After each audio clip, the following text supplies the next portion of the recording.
안녕하세요. 자포 김종성입니다. 벌써 3월이 다 가고 있네요. 이번 주에는 4월이 시작되는데 누군가 4월을 잔인한 달이라고 했죠. 4월을 생각하면 가슴 아픈 역사들이 많지요.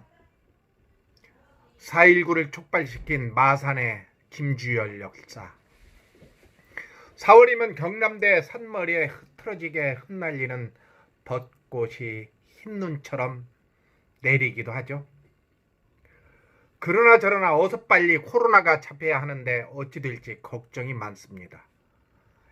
예방에 집중하는 정부 정책에 시민들이 진짜 열심히 따라주고 있어서 그나마 다행이라고 생각을 하지만 더 나아가 예방과 더불어 치료제 개발이 하루빨리 진행되면 좋겠다는 바람은 온 세계 모든 사람들의 소원이자 바람이겠죠. 저는 뜬금없는 이야기처럼 들리겠지만 이번 바이러스가 전 세계로 번지는 것을 보면서 진짜 전쟁을 하면 안 되겠다 그런 생각이 듭니다.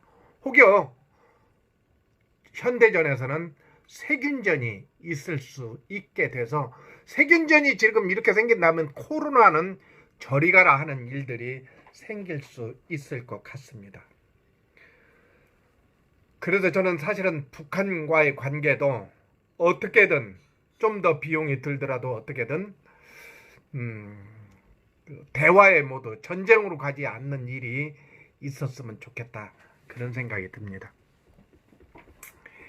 여기까지 하고요. 부동산 이야기를 해볼까 합니다. 요즘 유튜브에서 나오는 많은 이야기들 중에 부동산에 대한 어떤 이야기가 많이 나올까요? 최근에 유튜브들을 보면서 너무 빨리 집을 파세요. 부동산 대폭락 시대가 올 겁니다.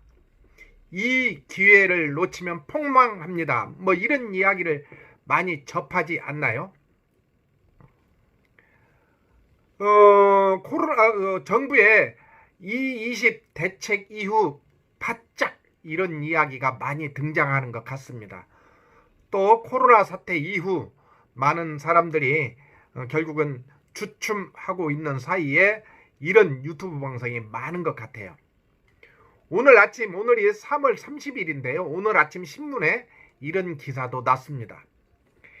시장의 움직임을 선도하는 아파트 실거래 가격이 고점을 찍고 하락하고 있다. 변화에 가장 민감하게 반응하는 단지들인 만큼 전체 하락장의 신호로 해석될 수 있다. 작년 말 올해처와 비교해서 적게는 1억 원, 많게는 3억 원 이상 하락한 곳도 있다. 이런 기사가 나왔습니다. 여러분들은 어떻게 생각하나요?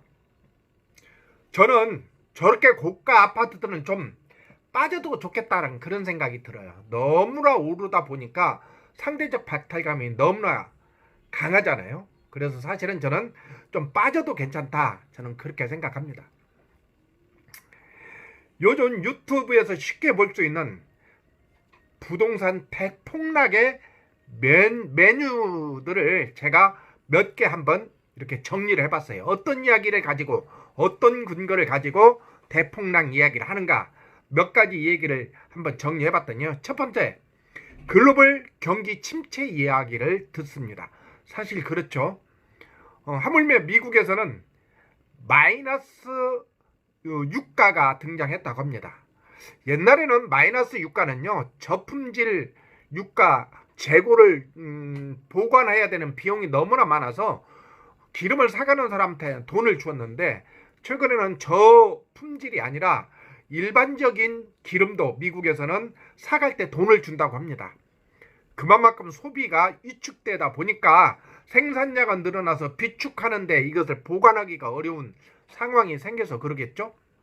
이렇게 글로벌 경기 침체의 원인을 두기도 하고요. 두 번째로는 고령화, 이건 단골 메뉴죠. 고령화, 그 다음에 생산 기능 인구의 감소, 같은 맥락이죠. 노인 인구는 늘어나고 그 다음에 출생률이 줄고 그래서 2050년 후에는 2020년 후에는 노령 인구는 굉장히 늘고 생산 인구는 준다. 그 얘기를 하는 겁니다. 그 다음 네 번째로 규제 일변도의 정부 정책에 의한 시장의 반응이 나타나고 있다. 그렇게 얘기합니다. 이것은 뭐 사실인 것 같습니다. 또 그 다음에 오랫동안 유지된 집가 상승 추세에 피로감이 누적돼서 이제 하향 국면으로 가고 있다. 그 다음에 세계 경제의 공장이라고 하는 중국 경제가 위기가 오고 있다. 뭐 이것은 좀 더 따져봐야 될 상황일 수 있어요. 중국은 사실은 잘 모르는 그런 변수들이 많은 나라이기 때문에요. 그 다음에 일곱 번째로 전 세계적인 마이너스 금리와 돈을 이렇게 푸는 대표적인 것들이 이렇게 7가지로 이야기를 하고 있습니다. 그런데 진짜 우리가 내일을 알 수 있을까요? 내일을 전망할 수 있을까요? 많은 사람들이 자신을 하며 내일을 이야기하지만 이것은 아무도 자신할 수 없다고 생각합니다. 2월 말 혹은 3월 말에 많은 사람들이 지금은 주식을 살 때다. 그렇게 얘기를 했습니다. 코로나가 막 번지고 그 다음에 세계가 우왕좌왕하고 그래서 주가가 떨어졌을 때 많은 사람들이 지금은 주식을 살 때다라고 그때 주식을 산 사람들이 많이 있습니다. 개미들이 많이 덤볐죠. 그동안 주식을 가지고 조금씩 뭐 푼돈이라도 좀 벌고 아니면 좀 잃었던 사람들, 근데 주식에 계속 예의주시하고 있었던 사람들이 그때 주식을 많이 샀는데 어땠습니까? 더 떨어져 버렸죠? 그리고 앞으로도 언제일지 모르는 시장이 전개되고 있습니다. 이렇게 아무도 모릅니다. 아무도 몰라요. 내일을 아무도 모릅니다. 금은 어떤가요? 금. 경기가 안 좋고 주식이 폭락할 때 사람들이 금을 매입합니다. 금은 가장 안전자산이라고 했는데 지금 어때요? 금값도 떨어지고 있어요. 예상과 달리 사람들은 지금은 현금을 보유해야 된다고 생각을 해서 금값도 떨어져 버립니다. 같은 의미에서 부동산 예측 불가능한 것 아닐까 생각해 봅니다. 결코 가격은 인간의 영역이 아니지 않나 그런 생각이 듭니다. 세계 최고의 전문가들이라고 하는 월가에 있는 사람들의 이번 코로나 사태 이후 전망을 했지만 다 빗나갔습니다. 변수들이 워낙 강하고 생각지도 못하는 돌변 변수가 갑자기 불거졌기 때문에 그렇죠. 국내 전문가들이 내다보는 부동산 시장은 현재로서는 급락할 가능성이 적지만 약세장이 펼쳐질 거라는 게 대체적인 분석입니다. 정부가 고가주택 대출 규제를 강화했고요. 또 코로나 쇼크로 글로벌 금융 실물 시장이 휘청거리고 있고 이어서 그런 영향 때문에 집값 상승을 전망하는 것은 좀 어렵지 않나 그런 생각이 듭니다.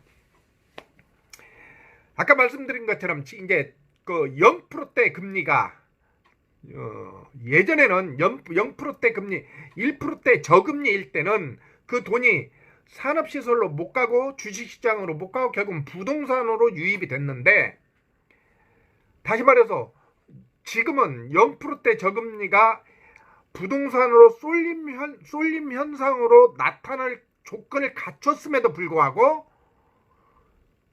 시중자금이 부동산으로 쏠리기 힘든 여건을 가지고 있습니다.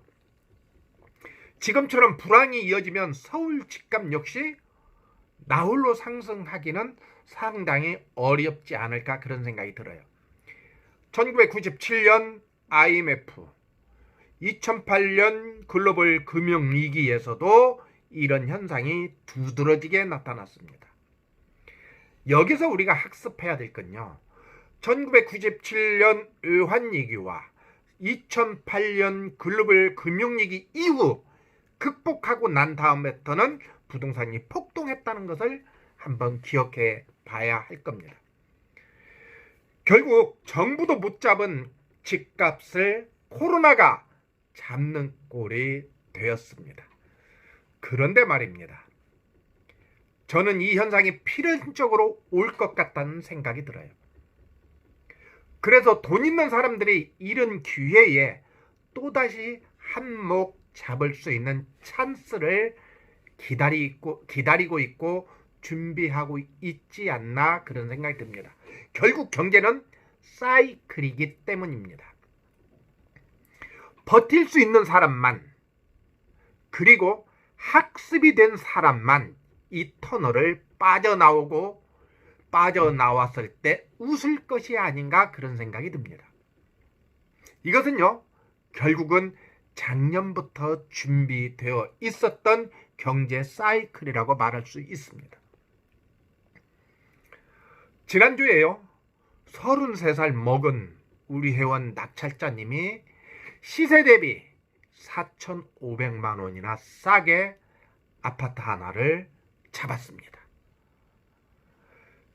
지금 예를 들어서 23억짜리 되는 아파트가 5억이 빠졌다고 해봤자 18억이에요. 18억. 일반 서민들이 살 수 있는 아파트 아니죠. 저는 그런 것들은 빠져도 좋다고 생각이 들어요. 그래서 좀 내려가고 위에 것은 좀 올라가서 가운데에서 좀 일반적인 가격을 형성해야 국민들이 살 수 있는, 그리고 희망을 가질 수 있는 그래야 되지 않을까 그런 생각이 들어요. 근데 낙찰자님이 지금 샀었던 청라에 샀는데요. 얼마에 샀냐면 5억 6,500에 샀어요. 그걸요 6억 1천에 내놨던 거예요. 6억 1천에. 근데 5억 6,500에. 그런데 그러고요, 그 옆에 단지들은 훨씬 더 비싸요. 6억 8천, 7억까지 갑니다. 그러면 낙찰자님이 산 집이 떨어지면 얼마나 떨어지겠습니까? 5천이 떨어져도 본전치기입니다. 본전치기. 이렇게 준비되어 있는 사람, 학습되어 있는 사람이 할 수 있는 일이 아닌가 그런 생각이 듭니다. 3월 초순, 2월 하순, 3월 초순에 우리 소훈님이 또 움직이려고 했습니다. 그런데 제가 그때 브레이크를 잡았습니다. 조금 천천히 가자. 왜?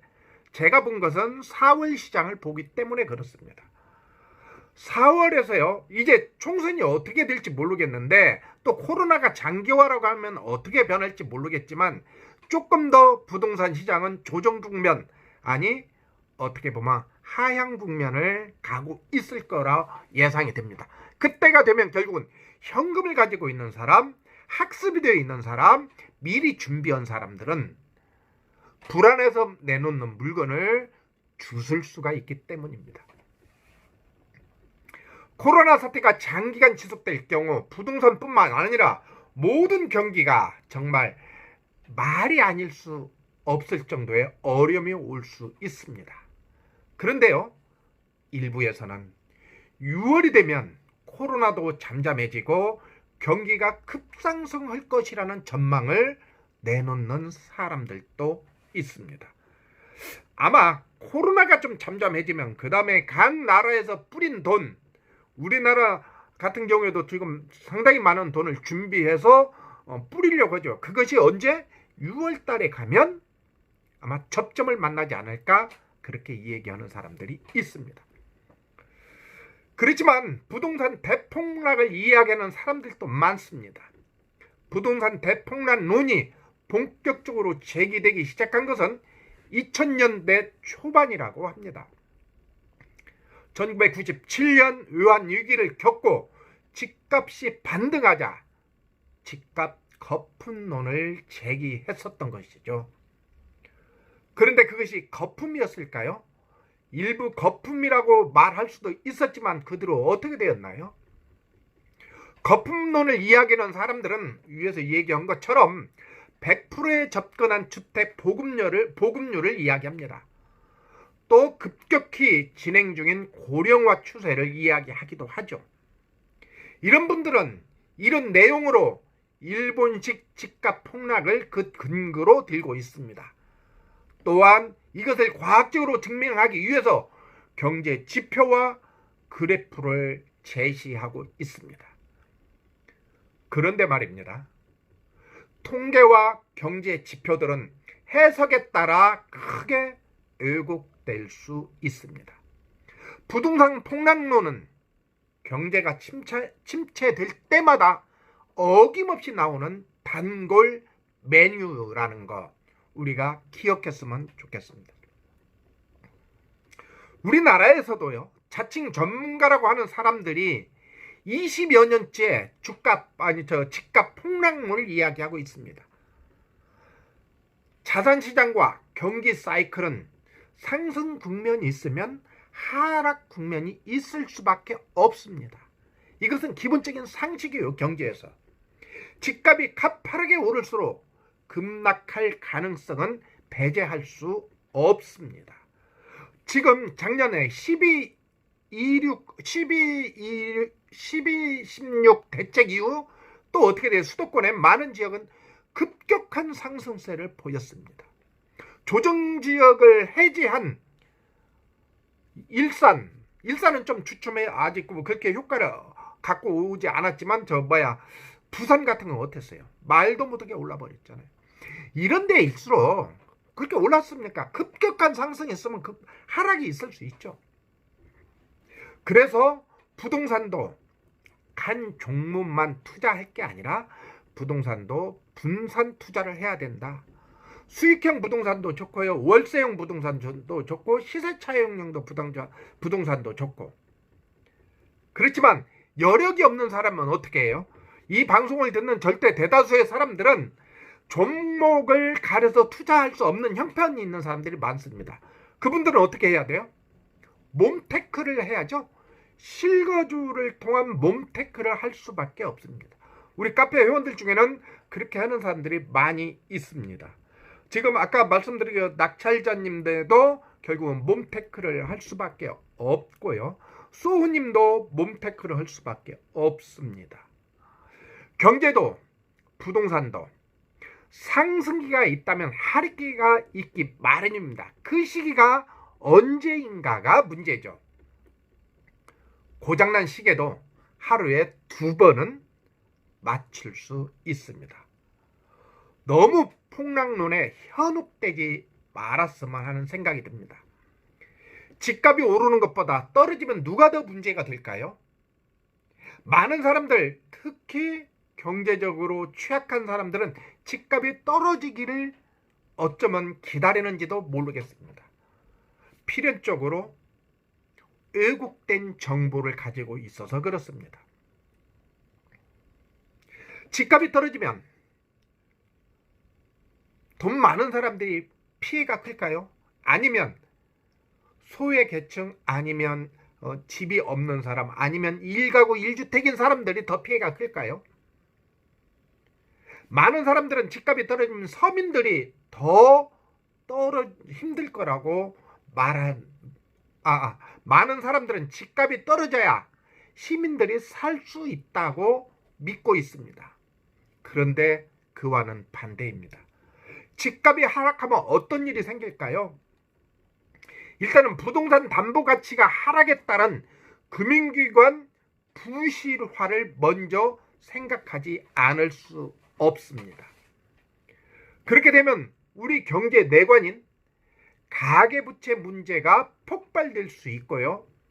가계부채가 문제가 된다면 결국은 금융 시스템 마비가 증폭될 수 있습니다. 이유는 가계부채의 상당수는 부동산 구입과 관련이 있기 때문에 그렇습니다. 이런 상황이 일어나면 경제가 파탄이 납니다. 지금 자금 경색으로 인해서 결국은 기업이 도산하게 되고요. 기업이 도산하게 되면 일자리가 줄고, 일자리가 줄면 가장 큰 타격을 받는 사람은 그곳에서 중소기업에서 일하는 서민들입니다. 부동산 침체기에는 침체기가 온다면 건설 경기가 문제가 생기고요. 분양, 이사 등 이런 것들이 전부 다 주저앉습니다. 또 아까 이 얘기 말씀드린 것처럼 중소기업이 주저앉게 되면 실업률이 높아지고요. 또 공사 현장이 멈추면 일용직이 노동자들이 일손을 놓게 되고 장판, 도배, 인테리어, 이사, 가구 생산 등 주로 서민들이 이용하는 생산 일자리가 크게 줄어들고 이것이 도미노 현상으로 나타날 겁니다. 그래서 집값이 떨어진다고 하는 것은 결코 좋은 일이 아니다. 그렇게 말씀드리고 싶습니다. 그래서 저는 말씀드리고 싶은 것은요. 부동산 정책은 아마추어들이 하면 안 된다. 저는 그렇게 말하고 싶습니다. 이념 논리로 접근해서는 절대로 안 된다. 그렇게 말씀드리고 싶습니다. 집값이 하락하면 국민 주거 안정도 위협을 받습니다. 부동산 담보 가치가 하락으로 대출 상환이 어렵게 되고요. 결국 이런 현상이 2012년 수도권에서 많이 일어난 현상이었습니다. 향후 부동산 시장이 어떻게 움직일지 예단하기는 쉽지 않습니다. 그렇지만 집값이 떨어지면 경제와 시민 주거 안정에 치명적이라고 한 것은 자명한 사실입니다. 이렇게 된다면 정부에서 계속 규제만 고민할까요? 계속 부동산과 전쟁만 고집할까요? 이 시기가 오기 전에 정부에서는 대책을 준비해야 될 것 같습니다. 규제를 풀어도 금방 효과가 나타나지 않기 때문이죠. 어서 빨리 규제 일변도에서 벗어나 큰 그림으로 접근해봤으면 좋겠습니다. 코로나가 장기화되면 다가올 경제 파고가 상당하기 때문입니다. 경제시장은 한번 방향을 정하면 되돌리기가 어려워요. 며칠 전에 통합당 선대위원장으로 김종인 님이 나타났더라고요. 그분이 하는 얘기 중에 이번 선거에서 다수당이 되면 100조를 투입하겠다 그런 얘기를 합니다. 100조면 2020년 우리나라 경제 예산의 4분의 1입니다. 결국은 경기 부양 정책을 쓰겠다는 얘기예요. 자, 생각해 봅시다.